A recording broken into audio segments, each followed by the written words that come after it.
Hey, welcome back to Leffman's Cocktails. Tonight I wanted to bring it back to a more Japanese inspired and themed cocktail. So tonight I want to do a riff on the classic. We're going to do a Japanese sidecar. I found this Japanese sidecar on Gastronom blog.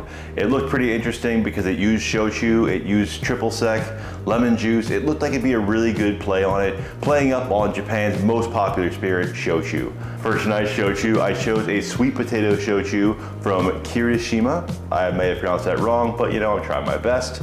Our triple sec or orange liqueur will be Cointreau, and the orange bitters will be Fee Brothers. I haven't tried this before, and I'm pretty excited to because sweet potato shochu is really generally very full flavored and delicious.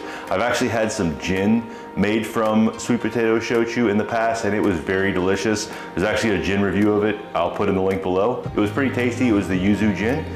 Anyway, I think it'll be really good, even with its low ABV of 25%. I think it hopefully will stand up very well to the Cointreau and be a very well-rounded and delicious cocktail. So let's get going. First, we're gonna grab our Japanese shaker and we'll start our build. 4 dashes of orange bitters, half an ounce of lemon juice, 3/4 of an ounce of Cointreau, and 1 3/4 ounce of our shochu. We'll just drop in our ice. Now we'll just give that a good hard shake for about 8 to 10 seconds, and then we'll pour it into our coupe.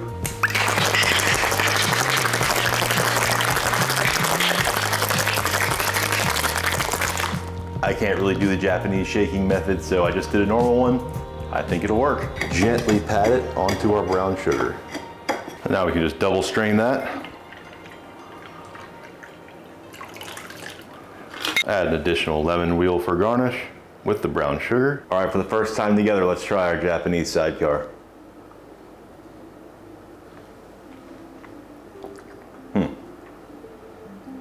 What I think is really great about this on my first reaction is actually that brown sugar to add a little bit of the sweetness. Because we only use the Cointreau and no simple syrup, that little bit of extra rich brown sugar flavor really helps to kind of sweeten it up and balance out the tartness of the lemon juice. Even though there wasn't a lot of lemon juice, but I really think the brown sugar really helps because that shochu is a really strong and bold flavor, and without a little extra sweetness, it can be a little bit overpowering or off-putting to some. But I think really in this, it works really well to balance all the flavors and push it together really nicely. And surprisingly, I'm not getting a lot of that Cointreau orange liqueur, which is shocking because it has a higher ABV than the shochu itself. So I really thought I may run the risk of tasting more of it, but the shochu really does come through really strong along with that lemon. Okay, on second, I do get a little bit more of that orange, but I really thought I would get more, especially with the orange bitters and 3/4 of an ounce of Cointreau. But it is tasty and flavorful, and it really does let that shochu shine through, which is great because not a ton of cocktails call for shochu, and it can be put to use really well in some drinks like this. Now again, I used a sweet potato shochu, which there are a lot of different types, I don't know. This is kind of a rich one though, and it tastes really good. I would love to try it with some other ones, but I only have this one bottle, and that's where we are. But if you have a favorite shochu, leave me a comment below, let me know. I'd love to try it out. If you liked the video, please like and subscribe, and cheers.